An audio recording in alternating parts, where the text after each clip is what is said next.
Welcome to Luca and Miguel. Enjoy the video. In this video, I will explain how to make a grape probiotic drink. This homemade beverage is not only delicious and fizzy, but it also offers wonderful benefits for your gut health. We will guide you through each step, ensuring you can easily create this refreshing drink. It's a fantastic way to enjoy a natural, probiotic-rich alternative to commercial sodas, packed with flavor and goodness. To begin, gather your essential ingredients and tools. You'll need about 4 cups of 100% grape juice or fresh grapes to make your own. A key component is a starter culture, such as 1/4 cup of whey, water kefir grains, or a ginger bug.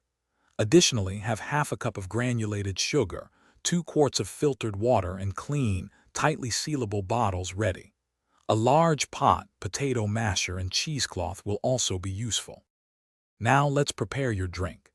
If using fresh grapes, wash and mash 4 cups, then simmer them in 2 quarts of water for about 10 minutes before straining. Let the juice cool completely. If using store-bought juice, simply ensure it is unsweetened. Next, whisk together your cooled grape juice, half a cup of sugar, and 1/4 cup of your chosen starter culture until the sugar fully dissolves. Carefully pour this mixture into your sterilized bottles, leaving approximately 1 inch of space at the top. The fermentation process is next. Seal your bottles tightly and leave them at room temperature for about 1 to 3 days. You should start seeing small bubbles indicating fermentation.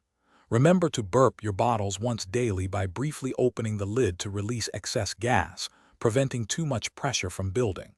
Once your drink reaches your desired level of fizziness, transfer the bottles to the refrigerator. This will slow down fermentation. Enjoy your delicious, chilled probiotic grape drink.